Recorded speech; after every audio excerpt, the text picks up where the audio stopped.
பாத்துக்கோங்க மக்களே. இப்ப நான் உங்களுக்கு ஒரு வியூ காமிக்க போறேன். அது எப்படின்னா மெரைன் ஃபீல்டில் உள்ளவங்க பார்த்துருப்பாங்க. இருந்தாலும் உங்களுக்கு நான் காமிக்கணும்னு ஆசைப்படுறேன், அதனால நான் காமிக்கேன். அதாவது இந்த இடத்துல இப்போ மணி 7:15. இது நம்ம ஊர்ல எடுத்துட்டீங்க அப்படின்னா 7:15 நல்ல இருட்டா இருக்கும். ஆனா 7:15 அதை நான் ப்ரூஃபோட காமிப்பேன். அது சும்மா வீடியோ போட மாட்டேன். அங்க காமிங்க, அந்த சூரியன் எப்படி தெரியுது பாத்தீங்களா? சுத்தி அதை காமிங்க, வீடியோ அப்படிங்கிட்டு காமிங்க.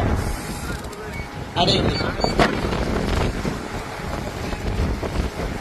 ஓகே, பாத்தீங்களா? இந்த வியூ கரெக்டா மணி 7:15. செல்லுல ரெக்கார்ட் டைம் ஓடும், ப்ரூஃபோட இருக்கும். இதை நான் உங்களுக்கு எங்க ரேடர் செட்ல போய் காமிக்க, அதோட உங்களுக்கு கிளியர் ஆயிடும். சரிங்களா? ஓகே, இப்ப பாருங்க. இப்ப உங்களுக்கு உள்ள போய் நான் போய் ரேடர்ல போய் காமிக்க. சரிங்களா? பாத்துக்கோங்க, உங்களுக்கு நான் யூஸ்ஃபுல்லான வீடியோ தான் போடுறேன். பாஸ் பண்ணிட்டு.